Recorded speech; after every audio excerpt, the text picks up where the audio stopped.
Hello दोस्तों, मैं Sandeep loyal आप सभी का लोयल क्लासेज के इस ऑफिशियल यूट्यूब चैनल पे स्वागत करता हूं और उम्मीद करता हूं आप सब बहुत अच्छे होंगे और अपनी तैयारी बढ़िया कर रहे होंगे। तो एसएससी जीडी एग्जाम स्पेशल जो है हम लोग यहाँ पे 20 प्रीवियस क्वेश्चन का एक सेट करते हैं क्योंकि आपके एग्जाम में भी 20 क्वेश्चन आने हैं और रिपीटेड क्वेश्चन हैं सारे एसएससी के प्रीवियस एग्जाम में।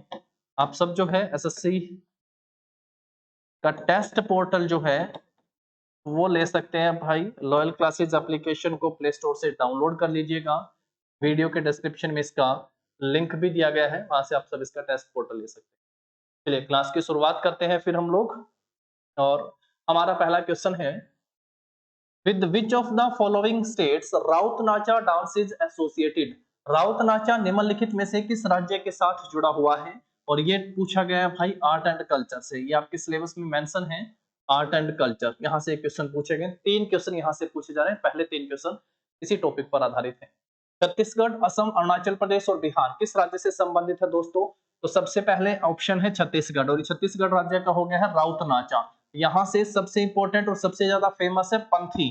अगर आप सबसे पूछा जाए पंथी किस राज्य से है तो आंसर क्या कर दीजिएगा? छत्तीसगढ़ आप सबका आंसर आएगा। पंथी से आप एक उसके बाद ध्यान रखिएगा पांडवानी, अगर ये पूछे पंड्याणी या पंडवानी तो ये भी किस राज्य से संबंधित है? छत्तीसगढ़ राज्य से है। उसके बाद है सुआ और सेला, ये भी जरूर ध्यान रख लीजिएगा। सुआ और शैला ये किस राज्य से संबंधित लोक नृत्य के रूप है? तो आप सबका आंसर होगा ये छत्तीसगढ़ राज्य से संबंधित है। 4 और 5 इस क्वेश्चन के में ही पूछा गया है राउत नाचा, तो आंसर क्या कर दीजिएगा? छत्तीसगढ़ जो होगा आप सबका सही आंसर होगा। असम से मैं पहले ही आप सबको बता चुका, बिहू बेहद इंपॉर्टेंट है, आपके एग्जाम में पूछा जा चुका। बगुरम्बा, बगुरम्बा जिसे बटरफ्लाई डांस के नाम से भी जाना जाता है, तितली नृत्य भी से कहा जाता है। और इस राज्य का एक क्लासिकल डांस है सत्रिया। सत्रिया इस राज्य का क्लासिकल डांस है, ध्यान रखिएगा, ये भी बहुत इंपॉर्टेंट है। उससे पहले हम लोग अरुणाचल प्रदेश से आपसे पढ़ के आए थे, लोसार पूछा हुआ था। लोसार फेस्टिवल या लोसर फेस्टिवल महोत्सव के रूप में पूछा हुआ था। मैंने आप सबसे कहा था सिक्किम भी इसके लिए आप सब जरूर ध्यान रखिएगा, लद्दाख को भी जरूर ध्यान रख लीजिएगा। लेकिन अगर ऑप्शन में नहीं है तो आप सब जो है अरुणाचल प्रदेश पे वहां पे गएंगे। अरुणाचल प्रदेश फिर सही आंसर होगा। चलिए बिहार में छठ पूजा बेहद इंपॉर्टेंट है भाई, छठ पूजा। चलिए आगे बढ़ाते हैं क्लास को, नेक्स्ट क्वेश्चन के ऊपर आइएगा। नेक्स्ट देखिएगा, with which of the following state is जोड़ा फोक म्यूजिक रिलेटेड टू। निम्नलिखित में से किस राज्य के साथ जोड़ा लोक संगीत संबंधित है? हिमाचल प्रदेश, आसाम, उत्तराखंड और गोवा। सही आंसर क्या हो जाएगा? इससे पहले आप सबको पता हो तो एक झूरी लोक या फोक म्यूजिक के साथ भी पेपर में क्वेश्चन पूछा गया था कि झूरी म्यूजिक जो है वो किस राज्य से संबंधित है। इससे पहले आप सबसे ये भी पूछा जा चुका कि किकली जो है ये किस राज्य से संबंधित है। एक मैं आप सबसे यहाँ से पूछ लेता हूँ, बाउल अगर आप सबसे पूछा जाए ये किस राज्य से संबंधित है? बाउल। ऐसा ही मिलता जुलता नाम अगर आप सबसे कभी पूछे कि हुड़का बाउल किस राज्य से संबंधित है, हुड़का बाउल अगर पूछे किस राज्य से संबंधित है तो क्या आप सबके आंसर आने वाले हैं? ये वो हैं जो सीधे एग्जाम में पूछे जाते हैं। मेरे साथ प्रैक्टिस करिएगा, इनको याद करने की कोशिश कीजिएगा। सबसे पहले इसकी बात कर लेते हैं, जोड़ा जो फोक म्यूजिक है ये किस राज्य से संबंधित है? तो आंसर क्या होगा? ये उत्तराखंड राज्य से संबंधित है। इस राज्य से है? उत्तराखंड से। झोरी म्यूजिक की अगर आप सबसे पूछा जाए तो आंसर क्या करिएगा? ये हिमाचल प्रदेश हो जाएगा। किकली जो है ये किस राज्य से है? तो आंसर करिएगा ये पंजाब राज्य से संबंधित है किकली। बाउल अगर आप सबसे पूछे तो वेस्ट बंगाल आंसर करना है। क्या मेरे दोस्तों? वेस्ट बंगाल। और अगर हुड़का बाउल अगर आप सबसे पूछेगा तो क्या आंसर करिएगा? उत्तराखंड। हुड़का बाउल अगर पूछेगा तो क्या होगा? उत्तराखंड। जैसे मैंने आप सबसे कहा कि अगर कभी आप सबसे पेपर में पूछा जाए कि संकीर्तन एक मार्शल नृत्य है ये किस राज्य से है, और अगर आप सबसे पूछा जाए कीर्तन ये किस राज्य से संबंधित है, तो क्या आंसर करिएगा आप सब यहाँ से? संकीर्तन जो है ये मणिपुर राज्य से संबंधित है। कौन सा? मणिपुर। जबकि कीर्तन अगर आप सबसे पूछा जाए एग्जाम में तो आंसर क्या करना है? तो वेस्ट बंगाल आंसर हो जाएगा। क्या ध्यान रखोगे दोस्तों? वेस्ट बंगाल आप सबका आंसर होगा। तो जो मिलते जुलते नाम के साथ हैं वो बहुत खास हैं, उनको आप सबको जरूर याद कर लेना है। क्या बताया? सबसे पहले इस क्वेश्चन ने पूछा कि घोड़ा म्यूजिक जो है वो किस राज्य से संबंधित है, तो आप सबका आंसर होगा उत्तराखंड से है। झोरी म्यूजिक पहले पूछा जा चुका है, ये हिमाचल प्रदेश का है। किकली पंजाब का है। बाउल बंगाल का है। कैसे याद रखोगे? बाउल बंगाल का है। बट हुड़का बाउल अगर आप सबसे पूछे तो आंसर होगा उत्तराखंड, ध्यान रखना है। ऐसे मैंने आप सबसे कहा संकीर्तन एक मार्शल नृत्य है, युद्ध नृत्य की फॉर्म है, ये मणिपुरी से हम लोग पढ़ के आते हैं मणिपुरी क्लासिकल डांस में, तो उसी के अलग अलग विभिन्न शैलियों में। और कीर्तन अगर आप सबसे पूछेगा तो आंसर क्या कर दीजिएगा? बंगाल। चलो नेक्स्ट पे आओ। नेक्स्ट है आप सबका यहाँ पे Sekranai festival, which is a 10-day celebration signifying purification and sanctification, is associated with which of the following states? सेक्रनई त्योहार जो कि शुद्धि और पवित्रता को दर्शाने वाला 10 दिनों का एक उत्सव है, इन निम्नलिखित में से किस राज्य के साथ जुड़ा हुआ है? आप सब जो है ना, जैसे हम लोग, मैंने आप सबसे अभी कहा आर्ट एंड कल्चर में टॉपिक अगर आप सब देखें इसमें से क्या पेपर में पूछे जाते हैं, एक है आप सबका यहाँ पे डांस से, फोक डांस ज्यादा पूछा जा रहा है, फोक डांस, ठीक है, लोक नृत्य क्लासिकल डांस की बजाय। दूसरा अगर आप सब देखें यहाँ पे तो फोक म्यूजिक, लोक संगीत जो हो गए हैं, फोक म्यूजिक से पेपर में क्वेश्चन आ रहा है। और तीसरा जो है आप सब देखेंगे यहाँ से फेयर एंड फेस्टिवल, तो यहाँ पे फेस्टिवल से क्वेश्चन पूछा जा रहा है, fair and festival. Dance, folk dance और क्लासिकल डांस, तो D++B डांस में से क्वेश्चन आ रहे हैं यहाँ पे, फोक म्यूजिक से क्वेश्चन आ रहा है, और फेयर एंड फेस्टिवल, ये वो तीन है जो आपके पेपर में पूछे जा रहे हैं, ठीक है। सैक्रेनी 10 दिन तक मनाया जाता है। यहाँ पे क्वेश्चन और भी आता है कि ये जो त्योहार है ये किस ट्राइब के द्वारा, किस जनजाति के द्वारा मनाया जाता है। ट्राइब का नाम अगर पूछे तो वो भी आप सबको ध्यान रख लेना है। ट्राइब का नाम है अंगामी ट्राइब, अंगामी जनजाति के द्वारा ये नृत्य मनाया जाता है। किस राज्य से संबंधित है? सॉरी, महोत्सव है नागालैंड राज्य से संबंधित है। तो ऑप्शन क्या मार्क कर देंगे आप लोग यहाँ से? ऑप्शन जो होगा भैया ए सही आंसर हो जाएगा। फेस्टिवल है, इसको जरूर आप सबको ध्यान रख लेना है। अंगामी ट्राइब या अंगामी जनजाति के द्वारा नागालैंड में 10 दिनों तक शुद्धि और पवित्रता को दर्शाने वाला एक महोत्सव है नागालैंड का, सैक्रेनी। ऑप्शन क्या मार्क करना है भैया यहाँ से? ए सही आंसर आपका हो जाएगा। चलो नेक्स्ट क्वेश्चन के ऊपर आ जाओ। इसके बाद Which of the following banks primarily focus on the development of MSME? MSME की फुल फॉर्म पूछ ले कभी तो ध्यान रखिएगा, M से माइक्रो, S से small and medium enterprise sector. MSME sector को डेवलप करने का जो है प्राइमरी उद्देश्य किस बैंक का है? पहला ऑप्शन है SBI, दूसरा है सिडबी, उसके बाद है नाबार्ड और RBI। आप कहें तो इसको इकोनॉमिक्स से भी कह सकते हैं, नहीं तो ये इंस्टीट्यूशन हो गए हैं। आप उस टॉपिक में भी इसको कंसीडर कर सकते हैं, इंस्टीट्यूशन। यहाँ से पेपर में दिया गया है आपके सिलेबस में कि ऑर्गेनाइजेशन एंड इंस्टीट्यूशन, यहाँ से एक क्वेश्चन आप सबसे पूछा जाना है। देखा गया दोस्तों, SBI state bank of India है, 1 जुलाई 1955 को इसका गठन होता है, 1 जुलाई 1955, मुंबई इसका मुख्यालय है। उसके बाद अगर कभी आप सबसे पूछा जाए सिडबी के बारे में, अब दो ऑप्शन है सिडबी और नाबार्ड, बैंक दो अलग कर लो यहाँ से, बैंक तो चारों ही है, लेकिन RBI जो है ये भारत का सेंट्रल बैंक है। RBI जो है ये भारत का सेंट्रल बैंक है, इसको बैंकों का बैंक भी कहते हैं। केंद्रीय बैंक अगर किसी देश का है भारत का तो ये सेंट्रल बैंक है RBI, इसको बैंकों का बैंक भी कहते हैं। ये भी आप सब ध्यान रखिएगा, बैंकर्स बैंक भी इसे कहा जाता है, बैंकों का बैंक भी इसे कहा जाता है RBI को। अलग से हम लोग पूरा इंस्टीट्यूशन में RBI और SBI इनको पढ़ के आएंगे, सेबी और सिडबी को भी। नाबार्ड पे भी ध्यान रखना, नाबार्ड का गठन जो है ये 12 जुलाई 1982 को किया गया था। इसका मुख्यालय भी कहाँ पे है? इसका मुख्यालय मुंबई में है। सिडबी का अगर आप सबसे पूछा जाए कि सिडबी का गठन कब होता है तो 2 अप्रैल 1990, ध्यान रखना है 2 अप्रैल 1990। इसका मुख्यालय कहाँ पे है? तो इसका मुख्यालय है लखनऊ में, लखनऊ में इसका मुख्यालय है। और सिडबी का ही काम है MSME सेक्टर के डेवलपमेंट से जुड़ा हुआ। तो ऑप्शन क्या हो जाएगा आपका यहाँ पे? बी सही आंसर हो जाएगा, SIDBI. SBI state bank of India 1 जुलाई 1955 को गठन होता है, 1 जुलाई को SBI अपना स्थापना दिवस मनाता है। सिडबी का गठन 2 अप्रैल 1990 को होता है। नाबार्ड 12 जुलाई 1982 को इसका गठन होता है। और RBI भारत का सेंट्रल बैंक है, इसे बैंकों का बैंक भी कहा जाता है। और RBI का राष्ट्रीयकरण कब होता है, जरा कमेंट में बताइएगा, RBI का राष्ट्रीयकरण कब होता है? ये एक बहुत इंपॉर्टेंट क्वेश्चन है, पूरा बैंकिंग सेक्टर में हम लोग इसको पढ़ के आएंगे। ऊपर वाला SBI का मुख्यालय मुंबई है, सिडबी का लखनऊ में मुख्यालय है, नाबार्ड का मुंबई में है, और RBI का चलो RBI तो कंप्लीट मुझे बताइएगा, RBI का हेडक्वार्टर कहाँ पे है? रीजनल हेडक्वार्टर भी है RBI के, वो भी ध्यान रखना है। चलो नेक्स्ट पे आते हैं। यहाँ से MSME जो है इसके डेवलपमेंट का काम किसके पास है? सिडबी के पास है, इंस्टीट्यूशन में है अलग से ये। नेक्स्ट देखो यहाँ पे, which among the following is a tax that is levied on the basis of value? निम्नलिखित में से कौन सा ऐसा कर है जो मूल्य के आधार पर लगाया जाता है? मूल्य के आधार पर, कि जितना वैल्यूएशन है उस हिसाब से वो टैक्स इंपोज किया जाता है।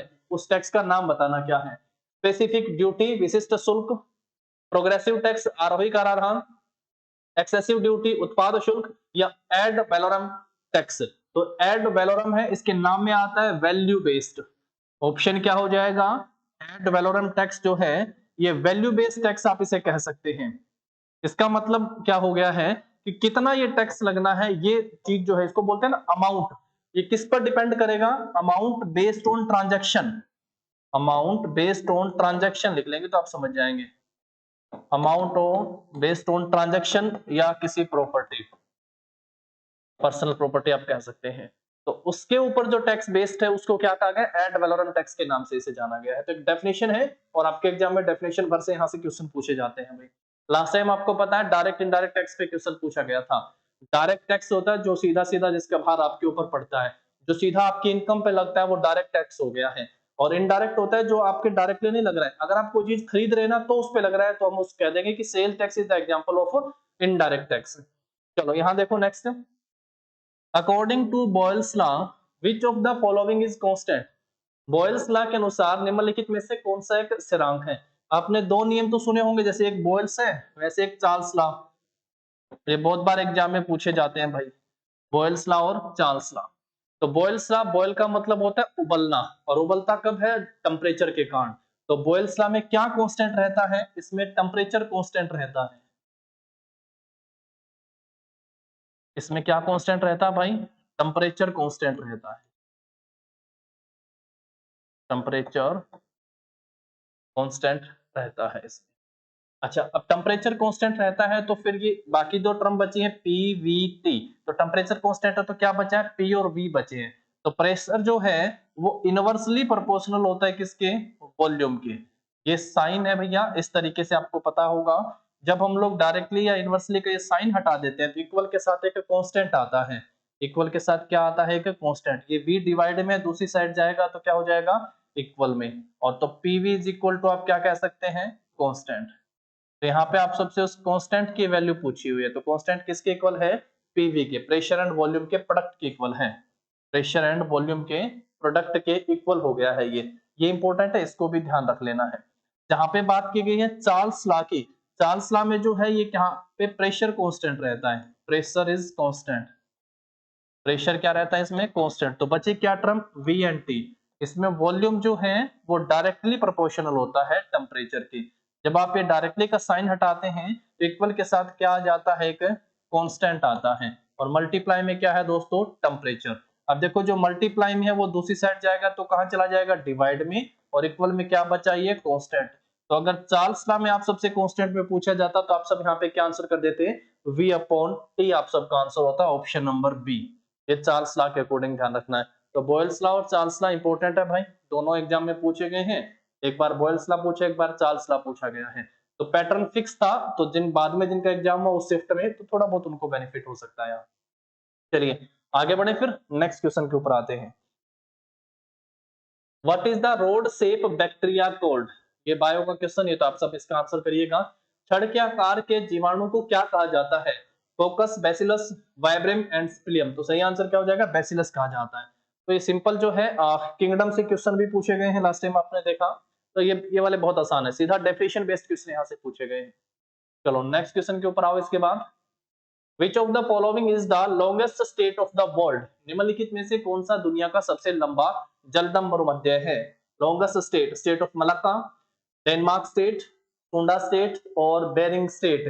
बेरिंग जलदम मरुमध्य है, तो सही आंसर क्या हो जाएगा, स्टेट ऑफ मलक्का जो होगा वो सही आंसर होगा। State of Malacca longest state है, स्टेट ऑफ मलक्का लॉन्गेस्ट है। तो इसकी लंबाई भी आप सब ध्यान रख लीजिएगा, 800 किलोमीटर इसकी लंबाई है। ये किनको जोड़ने का काम करता है भैया, स्टेट है ना, तो रास्ता है ये, कनेक्ट किसको, साउथ चाइना सी को, साउथ चाइना सी को जो है अंडमान सी से जोड़ने का काम कर रहा है। अंडमान सी से ये जोड़ता है। एक आप सबने नाम सुना होगा पाक स्टेट, पाक स्टेट, पाक के जलडो मध्य, ये किसको जोड़ता है, ये तमिलनाडु में है, भारत और श्रीलंका को आपस में जोड़ने का काम करता है। इंडिया एंड श्रीलंका, पाक स्टेट भारत और श्रीलंका को आपस में जोड़ने का काम करता है। चलिए, और मलक्का जो स्टेट है, मलक्का जलडम मरुमध्य, ये सबसे लंबा जलडम मरुमध्य, longest in the world. 800 kilometre लंबा है। ये साउथ चाइना सी को अंडमान सी के साथ जोड़ता है। चलिए नेक्स्ट क्वेश्चन के ऊपर आइएगा इसके बाद। In which of the following state is the Pendo dam located? Pendo बांध निम्नलिखित में से किस राज्य में स्थित है? तो ज्योग्राफी में डैम से क्वेश्चन आ रहा है। लास्ट टाइम आप सबसे, चलो फटाफट रिवाइज करो। अगर आप सबसे पूछा जाए उकाई और काकरापारा, उकाई और काकरापारा बांध जो है ये किस राज्य में स्थित है? उकाई और काकरापारा बांध किस राज्य में है? जरा फटाफट से लिखो। पेंडो डैम जो है ये भारत के किस राज्य में स्थित है? असम, महाराष्ट्र, गुजरात और हिमाचल प्रदेश। तो सही आंसर क्या हो जाएगा? ये हिमाचल प्रदेश में है। किस नदी पर स्थित है? तो आंसर होगा ये ब्यास रिवर पर है। कहां पे स्थित है भैया? ब्यास नदी पर स्थित है पेंडो डैम, जो हिमाचल प्रदेश राज्य में स्थित है। उकाई और काकरापारा दोनों ही कहां हैं? तो आंसर क्या करिएगा? ये गुजरात में है। उकाई और काकरापारा गुजरात। अगर पूछा जाए नदी का नाम तो आंसर क्या होगा? ताप्ती। ताप्ती नदी पर स्थित है। उकाई और काकरापारा ताप्ती नदी पर स्थित है, गुजरात राज्य में है, ध्यान रख लेना है। चलो आगे बढ़ते हैं फिर नेक्स्ट क्वेश्चन के ऊपर आओ इसके बाद। In which of the following state is the Karakoram mountain range located? Karakoram पर्वत श्रृंखला निम्नलिखित में से किस राज्य में स्थित है? काराकोरम पर्वत श्रृंखला निम्नलिखित में से किस राज्य में स्थित है? दर्रे आप सबने सुने होंगे, कुछ एक है, जैसे मैं आप सबको बोलूं लिपुलेख, लिपुलेख, नीति और माना। जरा बताओ ये दर्रे जो है ये किस राज्य में स्थित हो गए हैं? उसके बाद है शिपकला या शिपकिला, रोहतांग, रोहतांग और बड़ा लाचा, बड़ा लाचा। ये किस राज्य में स्थित है? काराकोरम जो है ये किस राज्य में स्थित है? Karakoram mountain range Jammu and Kashmir में स्थित है। भारत और चाइना को जोड़ने का काम करता है, India and China. Meghalaya, Manipur, और मणिपुर में है भैया एक दर्रा जिसका नाम है तुजू दर्रा। तुजू दर्रा, तुजू दर्रा जो है ये इंडिया और म्यांमार को आपस में जोड़ता है। इंडिया एंड म्यांमार को आपस में जोड़ने का काम करता है तुजू दर्रा। माउंटेन पास जो है, माउंटेन पास अगर पूछा जाए आप सबसे, इसको याद कर सकते हो। कैसे याद कर सकते हो? एक बार बोलना मेरे साथ लाइन। लीपू की लेख नीति को उत्तराखंड ने माना। लीपू की लेख नीति को उत्तराखंड ने माना। तो मतलब लीपू की लेख, लीपू लेख, नीति और माना तीनों किस राज्य में स्थित है? तो आंसर करिएगा ये उत्तराखंड में स्थित है। उसके बाद है हिमाचल की शिव किला को रोहतांग ने बड़ा चाहा। एक बार ये लाइन बोल लीजिएगा, हिमाचल की शिव किला को रोहतांग ने बड़ा चाहा। तो बस फिर शिव किला, रोहतांग और बड़ा लाचा ये तीनों कहां पर है? ये हिमाचल प्रदेश में है। तुजू दर्रा मणिपुर में स्थित है और ये भारत और म्यांमार को आपस में जोड़ने का काम करता है। चलो आगे बढ़ाते हैं फिर इसके बाद नेक्स्ट क्वेश्चन के ऊपर आओ। When was Subhash Chandra Bose elected as the president of Indian National Congress? भारतीय राष्ट्रीय कांग्रेस के जो है अध्यक्ष के रूप में कब चुना गया था सुभाष चंद्र बोस को? एससी बोस भारतीय राष्ट्रीय कांग्रेस के अध्यक्ष 2 बार बनते हैं। सुभाष चंद्र बोस जो है भारतीय राष्ट्रीय कांग्रेस के अध्यक्ष 2 बार बनते हैं। मैंने बताया हुआ है कांग्रेस का पूरा सेशन थ्योरी के रूप में आप सबको ऐप पे दिया गया है, वहां से आप सब देख सकते हैं। 1937 में एक बार अध्यक्ष बनते हैं, एक बार 1938 में अध्यक्ष बनते हैं।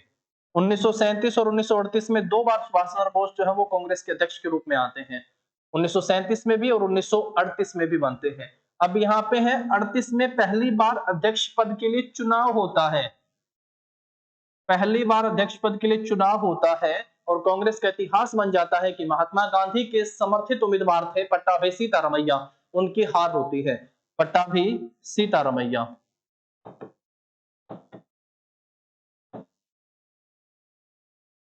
पट्टाभी सीतारमैया ध्यान रखेंगे, इनकी हार होती है। मैंने कहा ना कांग्रेस का इतिहास बन जाता है। तो इनकी एक बुक है हिस्ट्री ऑफ कांग्रेस या Congress history, history of Congress. Congress का इतिहास किसने लिखा था? तो पूछे तो आंसर ध्यान रखिएगा पट्टाभी सीतारमैया। इतिहास ही बन गया था ना, पहली बार अध्यक्ष पद के लिए चुनाव होता है, ऊपर से महात्मा गांधी का समर्थन भी था, फिर भी सुभाष चंद्र बोस इन्हें हरा देते हैं। और सेशन ना तो 37 तो है नहीं, तो 38 ऑप्शन में दिया गया है, इसलिए आप सब यहाँ से आंसर क्या कर देंगे? 1938 ऑप्शन जो होगा आपका यहाँ पे 20 का सही आंसर हो जाएगा। 1938 में अब अगर आप सबसे पूछा जाए ये सेशन हुआ कहाँ पे था, तो 1938 का सेशन हुआ था हरिपुरा में, और 1937 का कहाँ पे होता है, त्रिपुरी। त्रिपुरी और हरिपुरा में हुए थे ये दोनों सेशन 1938 में जो है, 37 और 38 दोनों बार सुभाष चंद्र बोस जो है वो कांग्रेस के अध्यक्ष बनते हैं। दोनों आप सबको यहाँ से ध्यान रख लेने हैं। चुना कब गया था, क्योंकि इलेक्टेड पूछा गया है, सुभाष चंद्र बोस इलेक्टेड हैं तो फर्स्ट टाइम जब हुए थे तो 1938 में, ध्यान रखेंगे। चलो नेक्स्ट क्वेश्चन के ऊपर आते हैं। बाकी आप सबको पता होगा कांग्रेस की स्थापना जो है कब होती है, 28 दिसंबर 1885 को कांग्रेस की स्थापना होती है, 28 दिसंबर 1885। जैसे मैंने अभी एक नाम लिया महात्मा गांधी, तो महात्मा गांधी जो है वो कांग्रेस की एक ही बार अध्यक्षता करते हैं, 1924 में बेलगांव में अधिवेशन हुआ था। पर ध्यान रखिएगा ये गांव का अधिवेशन नहीं था, ठीक है ना, गांव में होने वाला अधिवेशन नहीं था, बेलगांव अधिवेशन की अध्यक्षता एक ही बार कांग्रेस के अध्यक्ष आते हैं महात्मा गांधी, 1924 बेलगांव में हुआ था। पहली बार इकलौता ऐसा अधिवेशन जो गांव में हुआ था तो फैजपुर में था। इसकी अध्यक्षता कौन करते हैं, तो जवाहरलाल नेहरू इसकी अध्यक्षता करते हैं। चलो नेक्स्ट क्वेश्चन के ऊपर आ जाओ। इसके बाद Humayun was succeeded by dash, ये हिस्ट्री के बहुत जबरदस्त क्वेश्चन है भाई। मैंने आप सबको जीके पढ़ने के लिए कहा है और जीके को बहुत तसल्ली से आप सबको पढ़ के आना है। यहां से आगे बढ़ाएंगे। देखो सबसे पहले इस जी से क्या बनाया था, गुलाम वंश कहते हैं हिंदी में, इंग्लिश में कहेंगे स्लेव डायनेस्टी, स्लेव डायनेस्टी। के से बनाएंगे कौन सा भैया, खिलजी वंश, खिलजी डायनेस्टी। टी से क्या बनाएंगे, तुगलक वंश हो गया है, टी से तुगलक। एस से क्या होगा, एस से है सैयद, और एल से क्या बनेगा मेरे दोस्तों, लोधी डायनेस्टी। यह है क्रोनोलॉजी के हिसाब से, जीके को तसल्ली से पढ़ के आना है। गुलाम वंश का शासन जो है वो कब से कब तक रहा, तो आंसर करिएगा 1206 से लेके 1290 तक रहा। खिलजी वंश का शासन 1290 से लेके 1320 तक रहता है। तुगलक वंश का शासन 1320 से लेके 1398 तक रहता है। और एक पेपर में बड़ा इंपॉर्टेंट क्वेश्चन है, मैंने हमेशा इस पॉइंट पे पूरा फोकस करके आप सबसे कहा कि जब तैमूर भारत पर हमला करता है तो लगभग इस वंश का शासन समाप्त हो जाता है, तो तुगलक वंश का शासन समाप्त हो जाता है। और उसके बाद तुगलक यानी तैमूर का मैंने नाम लिया, तैमूर का ही सेनापति खिजर खान एक नए राजवंश की स्थापना करता है 1414 में, जो सैयद वंश के नाम से जाना गया, 1414 से 1451 तक। और लोधी वंश का शासन रहता है 1451 से लेकर 1526 तक। 1526 में क्या होता है, first battle of Panipat, Panipat का पहला युद्ध लड़ा जाता है। First battle of Panipat, Panipat का पहला युद्ध कब लड़ा गया था, 1526 में, 21 अप्रैल 1526। और किन का आगमन होता है, मुगलों का। मुगलों में अब क्रोनोलॉजी ध्यान रखना है, बी एच सबसे पहला अल्फाबेट याद कर लो, भाज्य एक वर्ड के साथ। बी से यहाँ पे क्या बनाओगे दोस्तों, बी से हो गया है बाबर। एच से क्या ध्यान रखना है आप सबको, हुमायूं, एच से हुमायूं। ए से फिर क्या होगा, अकबर। जे से फिर क्या होगा, जहांगीर। एस से क्या होगा, शाहजहां। ओ से क्या होगा दोस्तों, औरंगजेब। वैसे ए यू की स्पेलिंग है लेकिन आप ओ से याद रख सकते हो, औरंगजेब, ये ध्यान रखना है। ये बिल्कुल क्रोनोलॉजी के हिसाब से यहीं से क्वेश्चन पूछा है। बाबर का शासन जो है वो कब से कब तक रहा, 1526 से लेके 1530 तक। हुमायूं का शासन जो है वो भैया बड़ा मुश्किल भरा रहा था, बीच में शेरशाह सूरी का शासन आ जाता है। यहाँ पे एक बड़ा इंपॉर्टेंट युद्ध लड़ा गया था, बैटल ऑफ चौसा, बहुत खास है बैटल ऑफ चौसा। तो वैसे हम लोग लिख सकते हैं कि 1530 से लेके 1556 तक। अकबर का शासन जो है वो 1556 से लेके 1605 तक रहा। जहांगीर का शासन जो है मेरे दोस्तों 1605 से लेके 1627 तक रहा। शाहजहां का शासन जो है वो 1627 से लेके 1657 तक रहा। औरंगजेब का शासन 1658 से लेके 1707 तक रहा। औरंगजेब जो है वो अंतिम शक्तिशाली शासक था मुगल वंश का, लास्ट पावरफुल मुगल रूलर। अगर पूछे कभी तो आंसर करिएगा औरंगजेब, और अगर पूछे last Mughal ruler, last Mughal ruler, तो आंसर क्या होगा, बहादुर शाह जफर, बहादुर शाह द्वितीय या फिर बहादुर शाह जफर का नाम ध्यान रखिएगा। अब आप कहेंगे कितनी सब डेट है ये याद कैसे होंगी, बस आप हम लोग प्रैक्टिस इतनी बार कर लेंगे ना, थ्योरी की क्लास अलग से करेंगे, पहले थ्योरी के बाद थ्योरी में याद करवाएंगे, उसके बाद जो है एमसीक्यू की प्रैक्टिस करेंगे, प्रीवियस क्वेश्चनों को करेंगे, ये चीजें आप सबके माइंड में सेट हो चुकी होंगी, इसकी चिंता ना करें आप सब। मैं कहना चाह रहा हूं इस क्वेश्चन से कि ये आपके एग्जाम में पूछा गया और बिल्कुल क्रोनोलॉजी के हिसाब से आप सबको याद रखना है। तो पूछा है कि हुमायूं के बाद कौन आया था, हुमायूं ने किसको सक्सीड करा था, तो बाबर के बाद आया था। तो ऑप्शन क्या हो जाएगा आपका, बाबर। ठीक है भाई, ये ध्यान रख लेना है आपको। चलो आगे बढ़ाते हैं फिर क्लास को, नेक्स्ट पे आते हैं। बाबर, बाबर के बाद हुमायूं, हुमायूं के बाद अकबर, उसके बाद फिर जहांगीर, फिर शाहजहां, उसके बाद औरंगजेब। औरंगजेब अंतिम शक्तिशाली शासक था मुगल वंश का, last powerful ruler of Mughal dynasty and last Mughal ruler of, या लास्ट मुगल रूलर पूछे आप सबसे, देन आंसर बहादुर शाह जफर 1857, 1857 की क्रांति में, 1857 की क्रांति के बाद जो है इसे रंगून भेजा जाता है बहादुर शाह जफर को, और वहां पे इसकी मृत्यु हो जाती है 1861 में। नेक्स्ट है when was the battle of Chausa fort, Chausa का युद्ध जो है वो कब लड़ा गया। अब यही हुमायूं की पीरियड के साथ क्वेश्चन जो है ये आता है। जैसे हुमायूं की बात हम लोग कर रहे थे, यहां से इस टॉपिक को समझिएगा। हुमायूं शासक बनता है 1530 में, 39 तक कोई दिक्कत नहीं होती है। एक समय आता है 1539 का एक युद्ध लड़ा जाता है, एक युद्ध लड़ा जाता है फिर 1540 का, एक युद्ध फिर हुमायूं लड़ता है 1555 में। ये तीनों युद्ध जो है हुमायूं के द्वारा लड़े जाते हैं, 1539 में, 1540 में और 1555 में तीन युद्ध लड़े जाते हैं। इनमें से दो युद्ध हुमायूं हार जाता है, दो युद्ध हुमायूं हार जाता है और एक युद्ध हुमायूं जीतता है। 1540 में लड़ा गया था battle of Chausa, battle of Chausa. तो चौसा का युद्ध कब लड़ा गया था, 1539 में। 1540 में जो है बैटल ऑफ कन्नौज या बिलग्राम का युद्ध बोलेंगे या बैटल ऑफ कन्नौज बोल देते हैं, कन्नौज का युद्ध। जबकि 1555 में लड़ा गया था बैटल ऑफ सरहिंद, सरहिंद का युद्ध, बैटल ऑफ सरहिंद। 1539 में शेरशाह सूरी जो है हुमायूं को हराता है, शेरशाह सूरी। और 1540 में कन्नौज के युद्ध में मुगलों के हाथ से सत्ता निकल जाती है और नए राजवंश आ जाता है भाई यहाँ पे, सूर डायनेस्टी, सूरवंश, शेरशाह सूरी का शासन रहता है। 1545 में शेरशाह सूरी की मृत्यु हो जाती है, कलिंजर के किले के दौरान जो है इसकी विजय, उसका जब जा रहा था विजय अभियान पर, तो उसकी मृत्यु हो जाती है उस दौरान। सिकंदर सूरी जो हुआ, सिकंदर सूरी, सिकंदर सूरी से वापस से सत्ता पा लेता है बैटल ऑफ सरहिंद में हरा कर हुमायूं। दो क्वेश्चन बनते हैं, मुगलों के हाथ से सत्ता कब निकल गई थी, तो आंसर होगा 1540 में बैटल ऑफ कन्नौज से, कन्नौज के युद्ध के बाद। और कब हुमायूं ने वापस सत्ता पा ली थी, तो आंसर होगा बैटल ऑफ सरहिंद, लड़के जीत के वापस से सत्ता पा लेता है। तो यहाँ पे आप सबसे पूछा गया है चौसा का युद्ध कब हुआ था, तो आंसर होगा 1539 में बैटल ऑफ चौसा। ये जीवन उथल पुथल भरा रहा, 39 में हार जाता है हुमायूं, 40 में सत्ता ही निकल जाती है, तो 40 से लेके 55 तक तो हुमायूं का शासन था ही नहीं, वापस से फिर ये शासन जीतता है। तभी मैंने यहाँ पे बीच में जो लिखा था ना हुमायूं 1530 से 56, तो 40 से 55 एब्सेंट था, आप यूं कह सकते हैं। और शेरशाह सूरी का मकबरा पूछा जाता है बहुत बार पेपर में भी, शेरशाह सूरी का मकबरा कहाँ पे है, तो इसका मकबरा जो है वो सासाराम बिहार में स्थित है। शेरशाह सूरी का मकबरा कहाँ पे है, सासाराम बिहार में शेरशाह सूरी का मकबरा स्थित है। ठीक है भैया, आगे बढ़ाएं फिर। Battle of Chausa, last time आप सबको याद होगा पलासी का युद्ध पूछा था 1757 में हुआ था, उसके बाद बक्सर का युद्ध पूछा था 1764 में हुआ था। आज बैटल ऑफ चौसा यहाँ पे पूछा है 1539, आप सब आंसर कर देंगे 1539 में। ठीक है, चलो आगे बढ़ जाओ फिर, नेक्स्ट पे आ जाओ।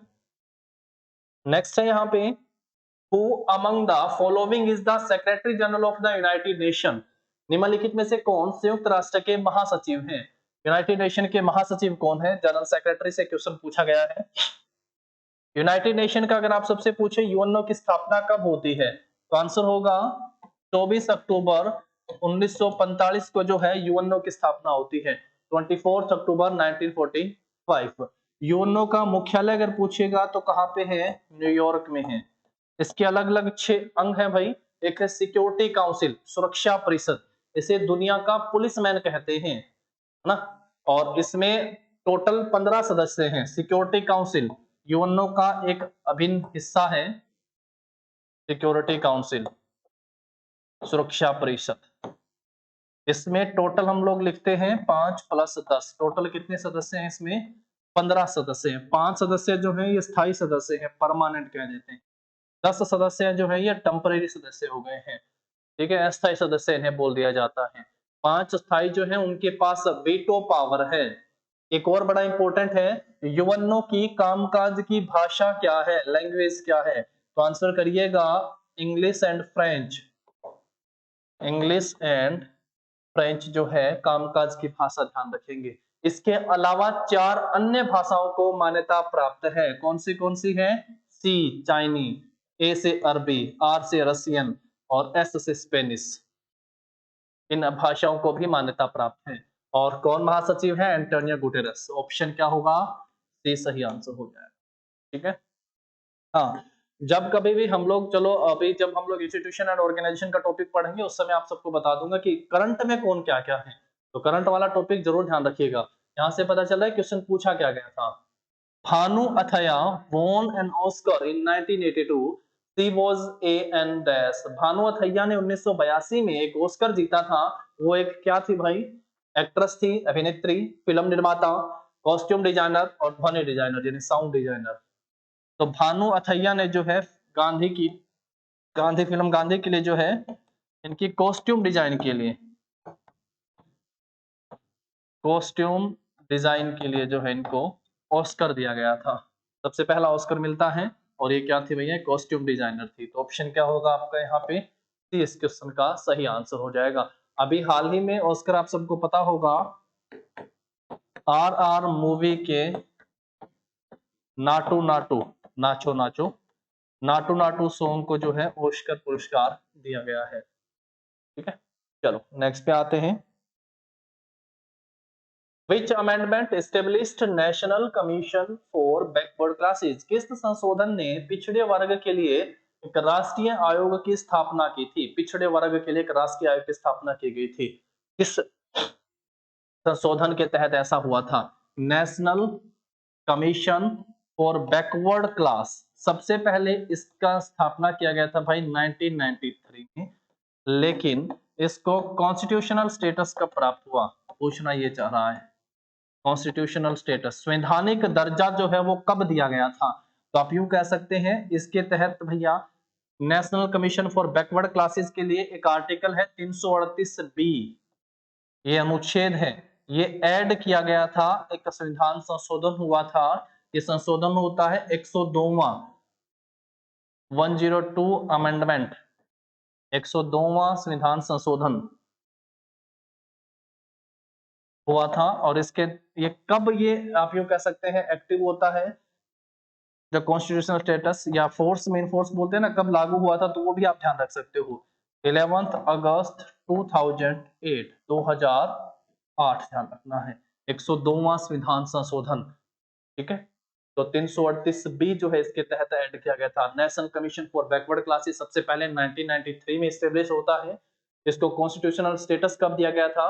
तो वो आप ध्यान रख सकते हैं 102वें संविधान संशोधन के तहत। क्या हुआ था? 338 बी एक आर्टिकल इसमें ऐड किया गया था।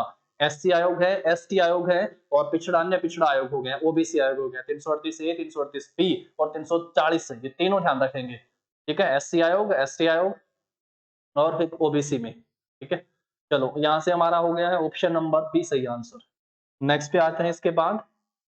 The concept of fundamental duties of Indian constitution is borrowed from the constitution of dash.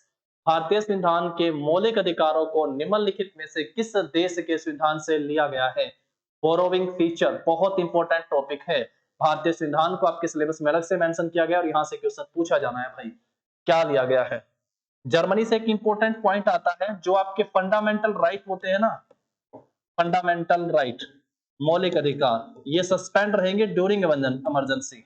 Suspension इनका, सस्पेंशन ड्यूरिंग इमरजेंसी। इसको याद कैसे रख सकते हो भाई? हिटलर का राज था,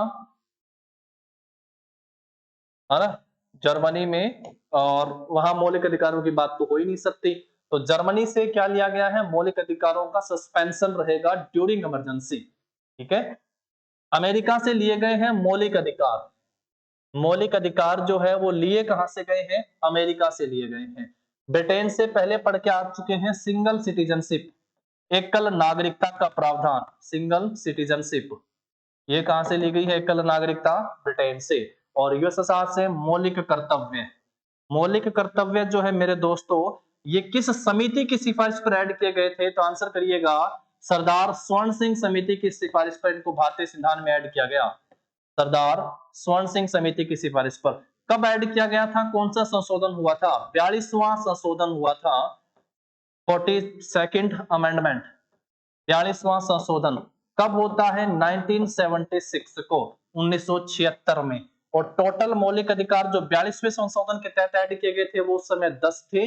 आज इनकी संख्या 10 + 1 आप कह सकते हो 11 हो गई है। टोटल कितने? 11। और 11वां मौलिक अधिकार जो है ये कब ऐड किया गया था? जरा कमेंट करके मुझे बताओ, कब कब ऐड किया गया था? बताना है आप सबको।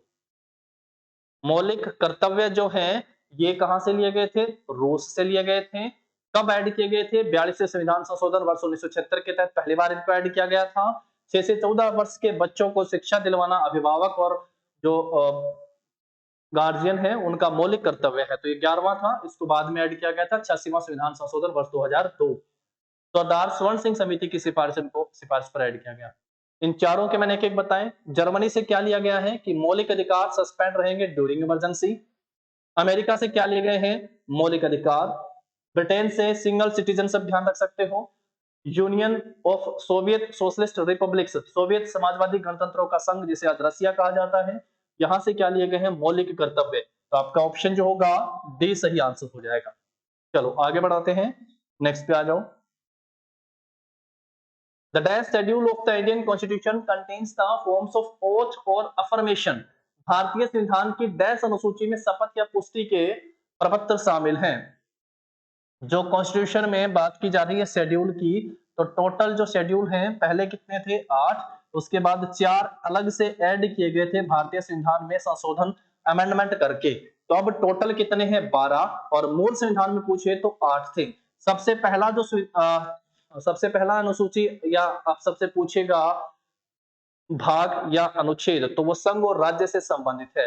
2 नंबर अनुसूची जो है सेकंड नंबर, आप यूं कह सकते हैं जो भी ऑफिशियल हैं, जो पब्लिक ऑफिशियल हैं, जैसे जजेस हैं, प्रेसिडेंट हैं, अध्यक्ष है, इनकी सैलरी से संबंधित हैं। सेकंड किससे संबंधित है? सैलरी से। तीसरे नंबर पे जो है वो किससे संबंधित है? शपथ से संबंधित है।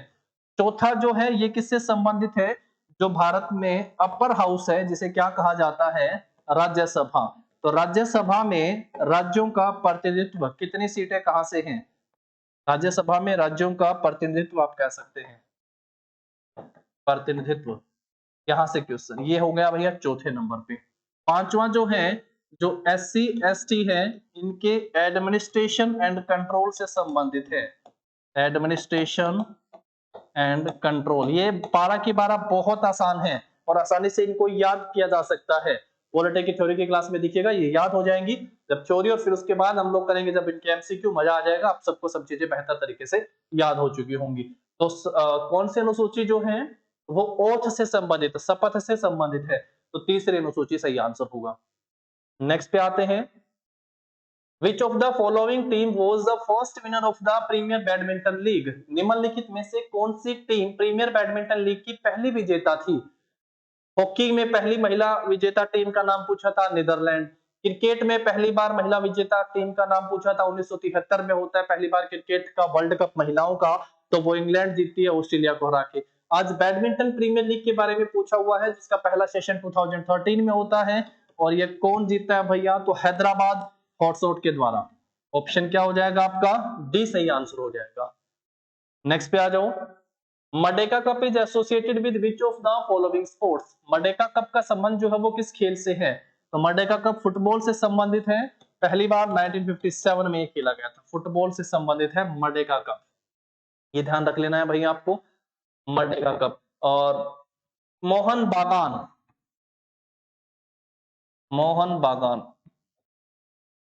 आप मुझे बताइएगा भारतीय क्रिकेट टीम सबसे पुराना जो क्लब है फुटबॉल क्लब भारत का, मोहन बागान, ध्यान रखना है नाम, ठीक है। सबसे पुराना फुटबॉल क्लब पूछा जाता है, पेपर में बहुत बार आ चुका है, ठीक है। तो फिर आज के हमारे 20 क्वेश्चन हुए। नेक्स्ट सेशन में मिलेंगे नेक्स्ट क्लास के साथ। तब तक आप सब जो अपने दोस्तों के साथ इसको शेयर कर दीजिएगा वीडियो को जाते-जाते, और वैल्यूएबल कमेंट कर दीजिएगा, और लॉयल क्लासेस एप्लीकेशन को डाउनलोड करके आप सब वहाँ से कोर्स को जॉइन भी कर सकते हैं। मिलते हैं नेक्स्ट सेशन में, तब तक के लिए पढ़ते रहिएगा, देखते रहिएगा। आप सबको आपके एग्जाम के लिए all the very best. Thank you.